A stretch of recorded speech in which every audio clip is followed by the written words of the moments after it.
नमस्कार मित्रांनो, आपल्या यूट्यूब चॅनलवरती तुम्हा सर्वांचं पुन्हा एकदा स्वागत.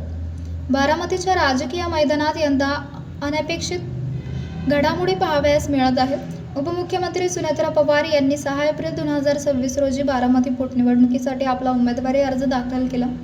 यावेळी प्रफुल्ल पटेल, सुनील तटकरे आणि एकनाथ शिंदे यांच्यासारखे प्रमुख नेते उपस्थित होते. अजित पवार यांच्या निधनानंतर रिक्त झालेल्या या जागेसाठी ही पोटनिवडणूक होत असून सुरुवातीला ही निवडणूक बिनविरोध होण्याची शक्यता वर्तवली जात होती. मात्र चित्र अचानक बदलले.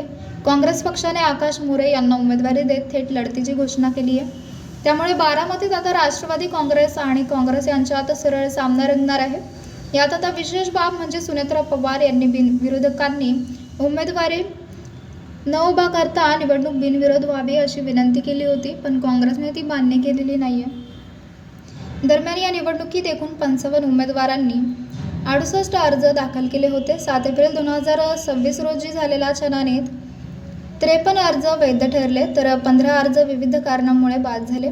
यामध्ये 13 अर्ज हे दुहेरी असल्याने रद्द करण्यात आले, तर 2 अर्ज तांत्रिक चुका असल्यामुळे बाद झाले. या प्रक्रियेनंतर निवडणुकांचे चित्र स्पष्ट झाले असले तरी अर्ज मागे घेण्याच्या अंतिम मुदतीनंतर नेमके किती उमेदवार मैदानात राहणार याकडे सर्वांचं लक्ष लागून राहिलेलं आहे. या सर्व घडामोडींमध्ये सर्वाधिक चर्चा एका अपक्ष उमेदवारामुळे रंगली आहे. त्या म्हणजे करुणा धनंजय मुंडे यांनीही या निवडणुकीत उडी घेतली आहे. त्यांनी स्थानिक प्रश्नांवर आवाज उठवण्यासाठी निवडणूक लढवत असल्याचे स्पष्ट केले. त्यामुळे त्यांच्या उमेदवारीमुळे राजकीय वर्तुळात आश्चर्य व्यक्त केले जात आहे.